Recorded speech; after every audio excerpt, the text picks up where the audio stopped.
Bonjour tout le monde, je vous retrouve pour un nouveau bulletin, le troisième depuis le début de ce format, dont le but est de vous montrer les coulisses d'Antithèse et de partager avec vous quelques réflexions. J'aimerais surtout vous parler aujourd'hui de la Roumanie, où des élections présidentielles sous haute tension auront lieu début mai. Je vous en avais déjà parlé dans ma newsletter sur Substack, ainsi que dans le premier bulletin de cette série. Poursuivons aujourd'hui l'analyse un peu plus en détail, avec d'abord un peu de contexte. La Roumanie est un pays de 19 millions d'habitants, au cœur de luttes d'influence complexes pour le contrôle stratégique de l'Europe de l'Est et les velléités occidentales d'endiguement de la Russie. Il représente aussi le flanc est de l'OTAN, 614 km de frontière avec l'Ukraine, plus que tout autre pays de l'Alliance atlantique. C'est là que se trouve ce que les Roumains appellent la porte de Foxani, un corridor de plaine entre les Carpates et la région de la mer Noire, qui ouvre la voie vers l'Ukraine et plus loin la Russie. C'est l'un des points faibles stratégiques de l'OTAN si la Russie venait à attaquer la Roumanie, ce qui est très improbable, mais je vous donne ici la perception occidentale de la situation. Le Figaro a rapporté le 10 avril dernier que des cartographes de l'armée française étaient dans la région pour procéder à des modélisations et des relevés topographiques sur le terrain. La France y a aussi déployé, dans le cadre de l'OTAN, un bataillon depuis le 28 février 2022. Ce n'est donc pas un hasard si l'une des plus grandes bases militaires de l'OTAN se trouve près de la ville portuaire de Constanța, sur la mer Noire.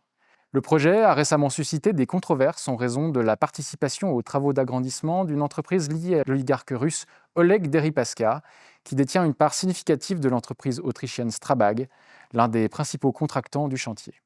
Cette situation a soulevé des préoccupations en matière de sécurité nationale, notamment de la part de l'opposition roumaine et de certains alliés de l'OTAN, qui ont appelé à une enquête parlementaire sur l'attribution de ce contrat. Reste que l'OTAN a organisé début avril dernier des exercices portant le nom de Sea Shield 25 depuis la Roumanie. Ils ont rassemblé environ 2300 militaires de 12 pays, dont les États-Unis, et se sont déroulés en mer, sur des fleuves, sur terre, sous l'eau et dans les airs. Ils visaient officiellement à renforcer la préparation de l'OTAN face à des scénarios très complexes, tels que des attaques maritimes et aériennes coordonnées, ou des menaces hybrides. Il y a aussi, bien sûr, des enjeux économiques et énergétiques. D'abord, comme l'a rappelé l'ancien ambassadeur suisse Jean-Daniel Roure dans notre dernier entretien sur Antithèse, la Roumanie est l'une des voies d'exportation des céréales ukrainiennes.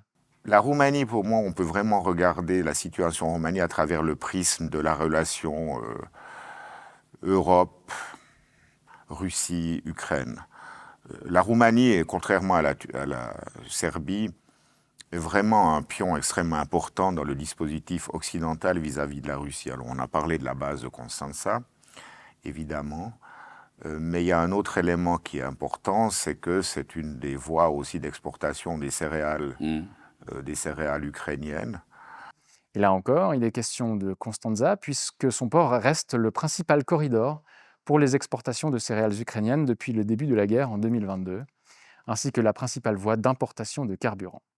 En 2023, par exemple, environ 14 millions de tonnes de céréales ukrainiennes ont transité par Constanța, ce qui représente environ 40% des exportations totales de céréales du port cette année-là.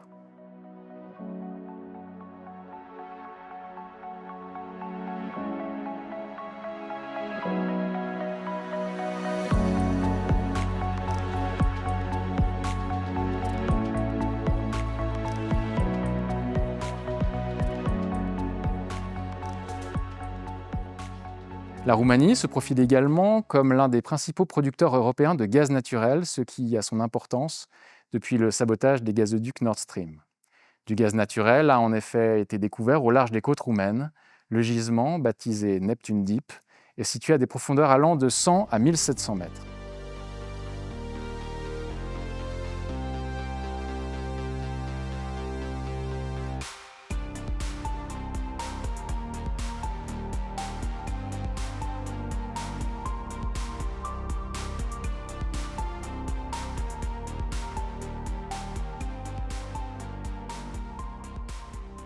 Neptune Deep, dont la production est attendue pour 2027, contiendrait environ 100 milliards de mètres cubes de gaz, ce qui en fait l'une des réserves de gaz naturel les plus importantes de l'Union européenne.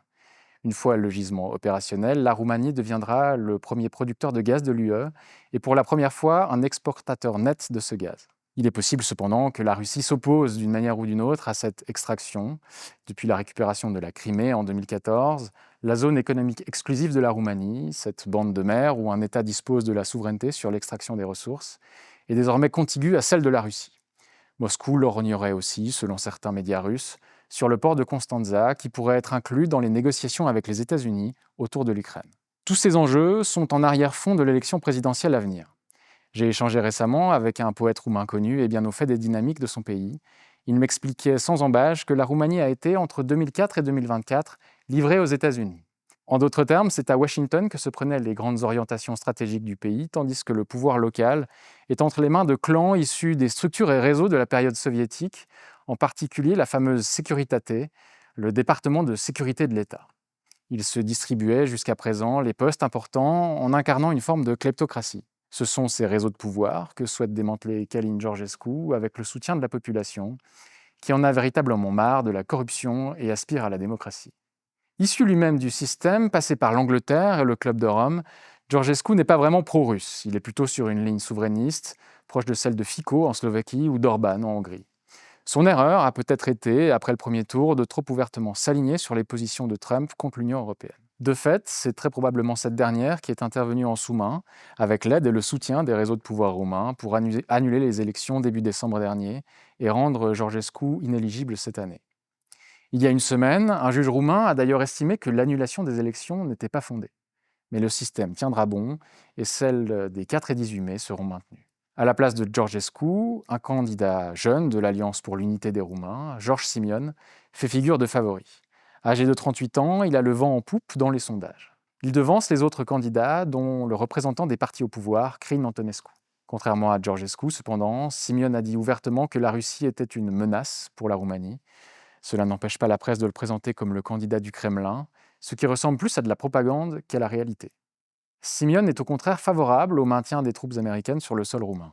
Il est de fait sur une ligne proche de celle de Meloni en Italie, donc assez favorable à l'OTAN. I don't believe that a defense force led by France and Great Britain could be an alternative to the security solution that worked since World War II, the Pax Americana formula.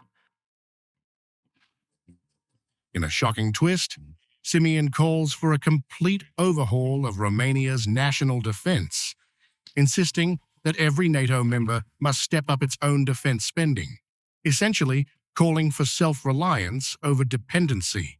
Il s'est aussi engagé à réformer l'Union européenne, mais de l'intérieur seulement, tout en se montrant peu enclin à remettre en question les équilibres de pouvoir internes en Roumanie. Certains en Roumanie pensent d'ailleurs qu'il a été propulsé par le système qui souhaitait avoir une sorte d'ersatz, permettant de canaliser la colère populaire après l'éviction de Georgescu, tout en maintenant à terme le statu quo. L'avenir le dira, mais il est probable que ces élections ne régleront pas les problèmes dans le pays et surtout n'apaiseront pas la colère populaire. Voilà ce que j'avais à dire sur la Roumanie. Je suivrai ce qui s'y passe sur notre Substack, auquel je vous recommande d'ailleurs de vous abonner. Je peux vous annoncer aussi officiellement qu'une nouvelle masterclass est en préparation avec les journalistes Catherine Riva et Serena Tinari de Recheck.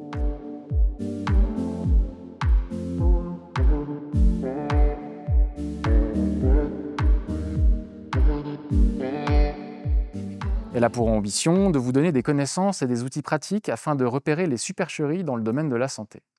Comment développer un réflexe sain et critique face à l'annonce d'un développement révolutionnaire, d'un traitement médical qui change la donne, d'une campagne de santé publique ou de sensibilisation?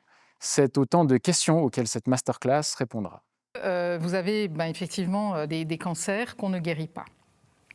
Et puis, vous avez de la recherche qui se fait, qui en bonne partie compte en fait sur les financements des producteurs de produits oncologiques et qui, évidemment, là actuellement, plus le cancer est déclaré rare ou particulier, etc., plus l'industrie peut attendre d'un produit qui serait commercialisé des gains importants. On a vu donc vraiment exploser le prix des chimiothérapies ou bien des immunothérapies dans le domaine du cancer. Je vous tiendrai bien sûr régulièrement informé à ce sujet sur nos différents canaux.